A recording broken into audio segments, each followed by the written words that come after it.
hello. Hi there. Hi there. Hey, you might know me. My name is Jeff Goldblum. And I'm Bryce Dallas Howard. And we're in the new movie called Jurassic World Dominion from NBC's parent company, NBC Universal. I play the so-called brilliant Dr. Ian Malcolm, a role that I first took on, believe it or not, 30 years ago in the film called Jurassic Park. I don't know if you ever caught up with that picture, yeah. Yeah, and I actually play Claire Deering, who has a soft spot for saving dinosaurs and protecting her family. Oh, I love that part so much, in your capable hands. Now listen, this film, Jurassic World Dominion, is the epic conclusion, we like to say, of the Jurassic era. And we're pretty excited to be hosting this, let's call it Today All Day special, all about our little picture. Yes, in the next half hour, we'll be highlighting interviews with our fellow actors, and we'll take you behind the scenes with our director, Colin Trevorrow. And later on, we're going to have some nostalgia for you, a kind of a fun throwback clip from the Today Show vault with our friend, the one and only, the great Sam Neill. Geez, I can't wait for you to see that. But let's get up to what's first up, shall we? I got to witness my pal Chris Pratt do a stellar job playing fearless Dino Whisperer Owen Grady. He's back in this final installment to the Jurassic franchise and spoke about what it was like to bring this story to life.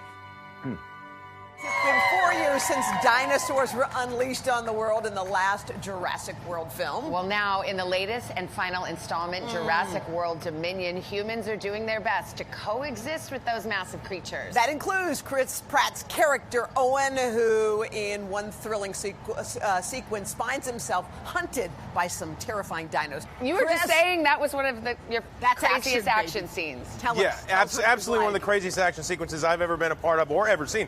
You know, you go to like a fireworks display, like 4th of July, New Year's, there's always the finale. Yeah. You're like waiting for it, and then boom, you're like, oh, this is it. This is the finale. Yeah. I feel like the whole movie is that. It's like 30 years in the making. You know, this is the 6th Jurassic film, and it's the end of this franchise. Is it really the end? Yeah, I really do think it's the end. Wow. Yeah. You've got the legacy cast back: Sam Neill, Laura Dern, Jeff Goldblum, plus the cast of Jurassic World, all like our storylines converging in a way that is very much a finale. What was it like having the old cast back? Oh, it was insane. Yeah. It was actually insane. Like, first time I saw Jurassic Park, I was 13. Yeah. I had no idea I was ever going to be an actor. Like, if you'd have told me that I would be like doing this, there's no way I would have believed it. And these folks were like cemented in my mind as icons. And so to be working with them, it's a dream come true. When you say there's no way to believe it, I mean, you were actually living in a van, right? Yeah. You were kind of homeless, I guess. The home was kind of my van, so okay. I did have a van. It's a thing. I mean, just to imagine going from that to this. Yeah, it's pretty incredible, and it's been now 23 years, and looking back on it, it's kind of mind-blowing. And How'd you get discovered? You were in Hawaii waiting tables. Right? I was in Hawaii waiting tables. I had done theater.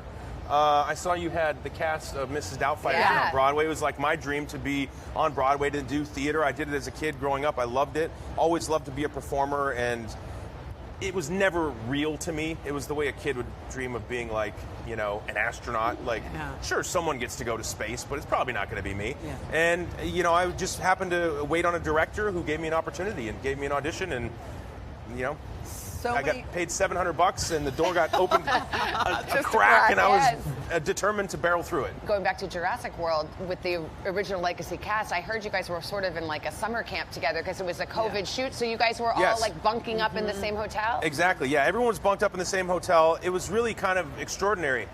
It reminded me of very early on in my career, you do these independent movies, like the movie that got me into Hollywood. I got paid $700. We all stayed in the same hotel room, you know, and there's this sort of like summer camp vibe. You build these relationships that you think are going to last forever, and it's like, it feels kind of amazing. And oftentimes in these bigger budget movies, you lose a little sense of that magic because everyone's got their own trailer and they're off doing their own thing. They fly in. You might not see them until they're standing on their mark, but it was not the case with this film. And that was one of the amazing silver linings through this process. Shooting in COVID with all of the protocols in place, we were actually able to hang out every single night, have every meal together. That's a cool way to end it, to close the story. Yeah, it was really kind of a blessing amongst sort of the difficulty that everyone faced over the past couple of years. Chris Pratt, he's pulchritudinous, isn't he? He's fantastic. Hey, now let's turn to an interview with this lovely, lovely lady. And as Bryce mentioned, she plays Claire Dearing, the longtime love interest to Chris Pratt's character named Owen. The two of us take on some wild dinosaur battles in this part of the story, and I told the third hour of today all about it. In the latest installment, Jurassic World Dominion, dinosaurs now inhabit the Earth with humans after their home is destroyed. Bryce Dallas Howard returns as Claire, who quickly learns coexisting is not going to be a walk in the park.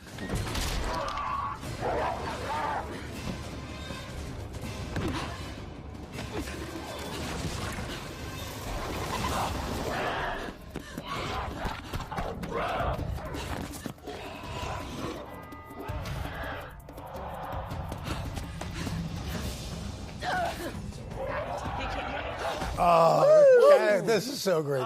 Bryce, good to see you. Thanks for being here. Too. Thank you for having me. Wow, a lot of action, a lot of stunt work, a lot of obviously, you've been invested in this character. How difficult is it saying goodbye to Claire when this is done, all said and done?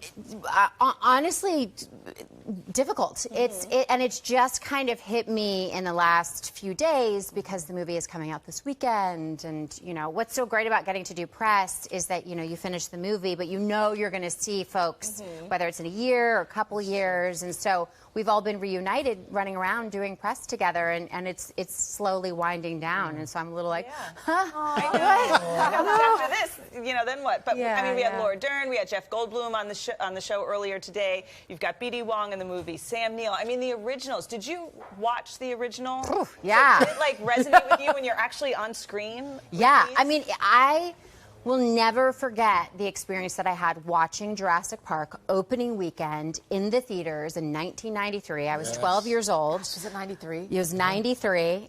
My parents saw the movie. They weren't going to let me because it was PG-13 and I was 12. And follow the rules. Exactly. And then they came home that night, and my dad said, I remember this distinctly. He said, "You've got to see this movie in the theaters. You cannot miss this. Cinema has changed forever." This is one of the most That's Ron Howard. I think that when Ron Howard says yes. Yeah. You listen. And so now, it's interesting. There's this theme of female empowerment that we don't typically see in the action movie space. Talk to me a little bit about that. How did that become part of the film? It so easily. There was no agenda. It's just that the same amount of men and women were cast. And you get to show what you can do. That's amazing. What a concept. It's incredible. I know. Isn't that interesting? Because, we're thinking, oh my gosh, this is all about women. But it's like, no, actually, it's just equal. And we're just showing how we roll. Yeah. We're just a team. Just we're awesome. all teaming up. Yeah. Awesome. And that kind of ethos, I think, is intrinsic in the Jurassic franchise, starting with the original book written by Michael Crichton, and of course this incredible character, Dr. Ellie Sattler, played by Laura Dern. Yeah. And I think for me, I remember as a girl being affected watching her performance and just being like, oh my gosh, she is amazing. Bad, yeah. Yes, exactly. Well, you having fun yet? I am. Hey, there's much more still to come. Up next, my chat here on Today with the delightful Laura Dern. Welcome back to our Jurassic World Dominion Today All Day special. This movie is quite special because it includes actors like this guy right here, who starred in the original Jurassic Park in 1993. Yeah, well, I had a little part in it beside Laura Dern. And she and I sat down, by the way, with our Today Show friends to chat about our triumphant, if I may, return to a world filled with dinosaurs. Laura Dern and Jeff Goldblum, they helped launch a global phenomenon when they unleashed Jurassic Park on the world in 1993. Y'all, it is 30 years later, just about, and we're back. Y'all, welcome back. It's so good to see you. Oh, it's so beautiful to see you Okay, and see everybody. by the way, your crowd is so pumped up for this movie. I mean, the first movie was about the dinosaurs and all that, but it was more about the chemistry. So here you are 30 years later. The band is back together. Will you tell us what it was like, what the moments were like reuniting? Well, and Jeff's heard this, one of my favorite memories is walking onto set, and we'd all seen each other but I saw our beloved Sam Neill with Dr. Alan Grant's hat on, and I turned to my right, and here comes Jeff in Dr. Ian Malcolm's black leather jacket. And we got into a Jeep together for our first scene together, and we looked out the windshield. Our director was taking a photo. We were getting ready to do the shot, and crew members were gathered around. Some were smiling or clapping. Several people started crying, and we got very emotional just because we've all shared this first movie together. You know, we all grew up with it, and there was something very nostalgic about being back together. Jeff, we had Chris Pratt on. He was pinching himself that he was with you guys. He a lot likes of to that. pinch himself a lot. I know. I noticed that. Yes, What's the matter with that guy? A lot of these guys, though, they grew up watching it too, and now they're kind of awestruck to be starring with you. But what makes this magic last, Jeff, for 30 years? Well, what, Jurassic magic? Laura Dern, you know, the people. And, you know, Sam, well, it came from a great book. Michael Crichton wrote that book a long time ago, interesting ideas, and then Steven Spielberg turned it into a good movie. And the technology coincided with our first movie so that they brought dinosaurs to life like they'd never been. But then, I'm serious, you know, Laura Dern, you know, those characters, you know, beautiful. Laura can't do anything that she had already done so much. You'd seen all those things she'd done before. She'd already done Smooth Talk and Ramblin' Rose and Blue Velvet and Wild at Heart. And we started... My agent well, and also we my started around the same time. We did a movie, you know, you in 1973, you were doing Alice Doesn't Live Here Anymore, and I was doing Death Wish. We've been in movies about the same amount of time. Well, and Jeff, at this beautiful stage in your career, you've got 2 babies. Yes. Ages 5? 5 and like yours, and almost 7 5 now. and 7. You've got 3 and 5. I've got 3 and 5. But I have a question. Having your kids watch this movie, have you debated whether or not your 5-year-old is going to be watching this? Yes, yes. And we have plans. We bought tickets for this coming weekend. When it opens, we're going to go. And they've never been to a movie theater before. Aren't you a little worried they're going to be kind of scared of these crazy dragons? I am worried. They're sensitive. They say, oh, we're not scared of anything, you know. But we showed them Jurassic Park and the second one on TV. Yeah. And, you know, the first time, they've seen it a couple of times. The first time they were, you know. But if I said, I'll be close. If you get scared, I'll walk you out. And they were with us, the most amazing boys in the world, and his amazing wife, Emily. We all lived together for these 5 months in the middle of the pandemic to make the film. So they also kind of know the behind the scenes. They went into the creature shop and saw the things being made, you know. And I love that. Laura, on the cover of Variety magazine, who graced the cover but Miss Laura Dern? Laura, I think this is so incredible, first of all, that you're on the cover. Secondly, I just think your character, it's so funny. Sometimes you play a character and you think, well, I'm playing a character for a minute. When you played your character in Jurassic World, the first one, so many young girls made career choices based on this character. They chose marine biology. Do people come up to you and talk about that?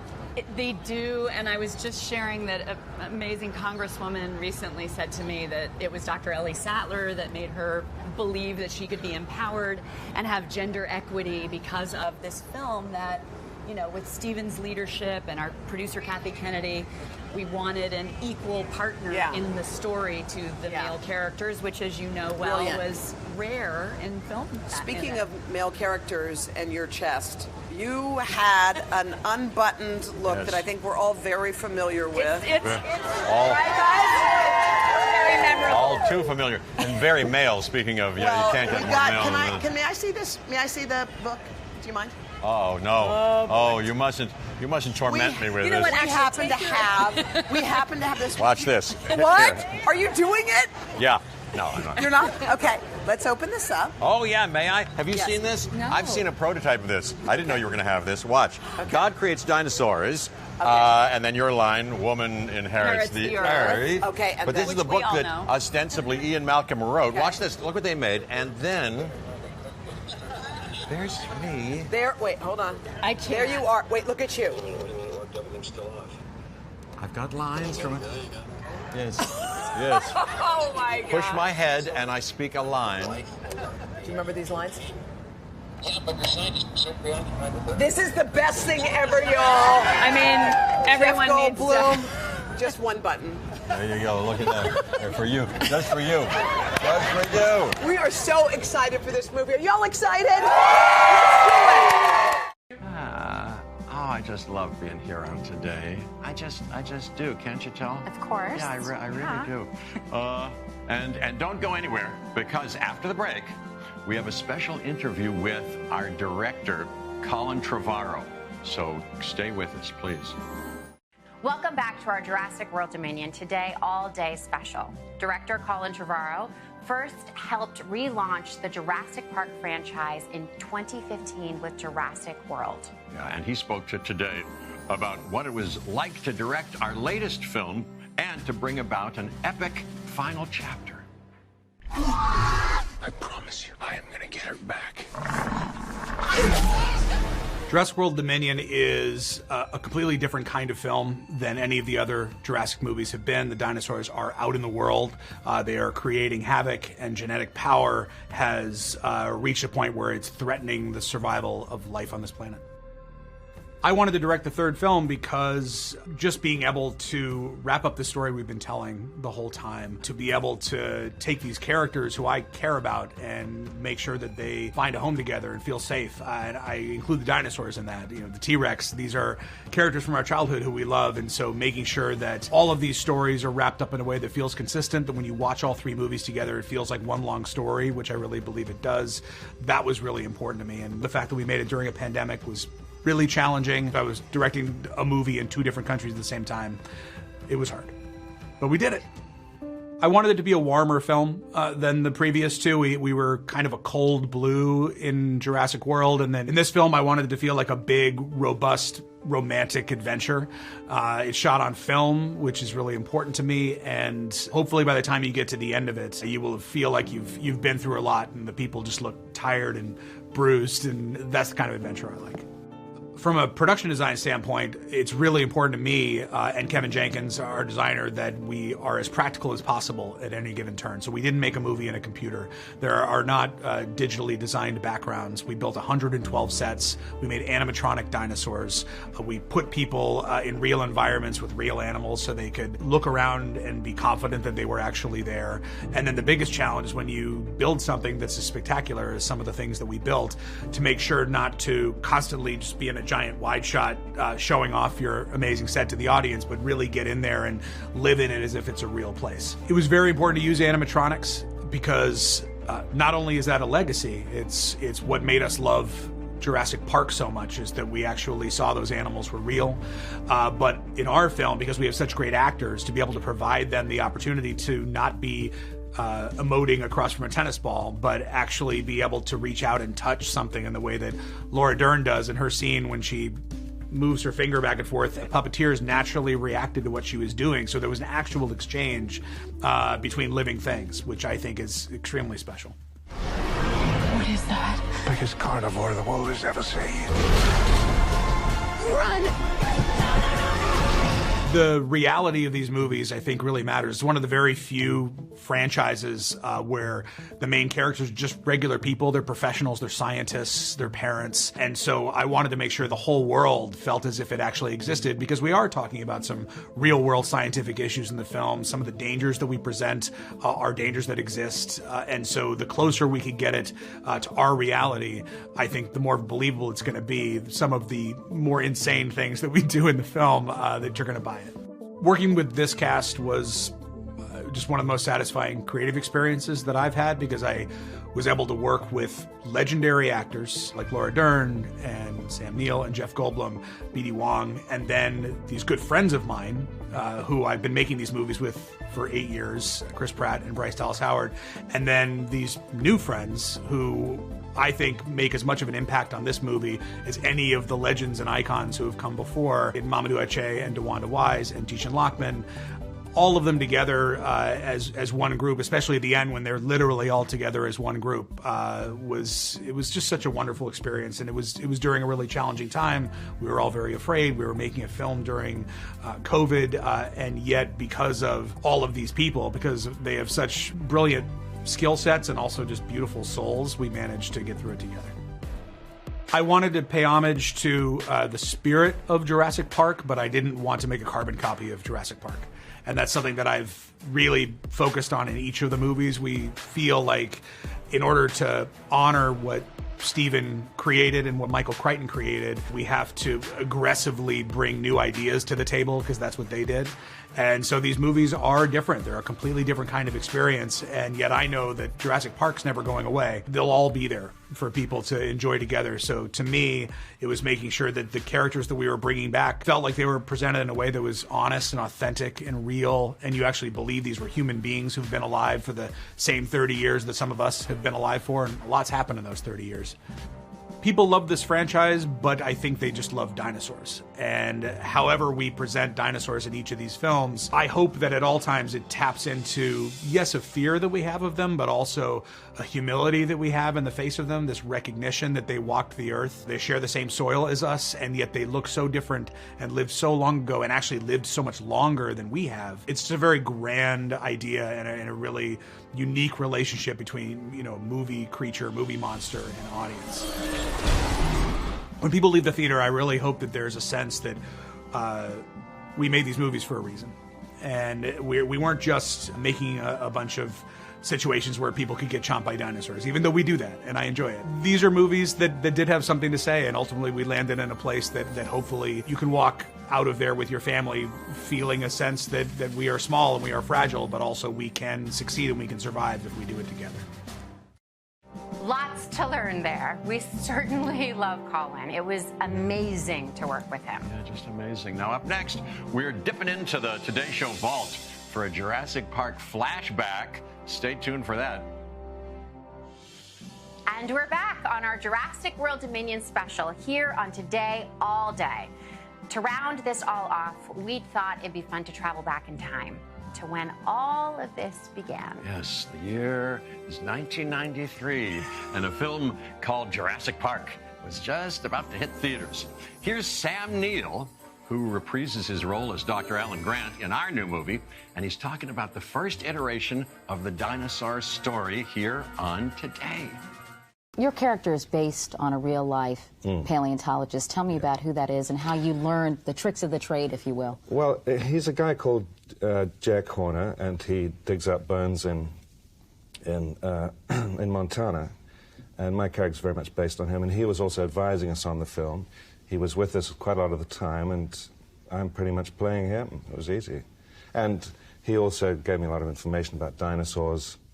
He got me really prepped up. But then, in the end, because these dinosaurs were on the set and playing with us, I didn't need to know anything about dinosaurs because they were there. And what was that like? What was that like, being around all these incredibly lifelike creatures? Well, I was kind of anxious about it, but they're very professional. You know, for all of them, it was their first movie. But you know, no egos. No egos at all. There's never any problem getting out of the trailers. They never sat on my chair, and I think they have a big future in the movie business. Wow! Wow! Terrific! Wow! Look at him. Can you believe that? Just terrific to revisit a memory like that. Working on that film was a real joy and a privilege for me. And it was a treat to reunite with Sam and Laura for this story 3 decades later. 3 decades? Is that possible? Can you believe that? It is. It is. It's crazy, though, and we are so lucky to have you all. So that was our Jurassic World Dominion special here on Today All Day. We hope you enjoyed learning about how we put our movie together. And don't forget, Jurassic World Dominion is out in theaters tomorrow, so be sure to check it out. And thanks very much for watching. I'm Jeff Goldblum. And I'm Bryce Dallas Howard. Bye. Bye. Bye. Today All Day. Hey, thanks for watching our YouTube channel. Find your favorite recipes, celebrity interviews, uplifting stories, shop our favorite deals, and so much more with the Today app. Download it now.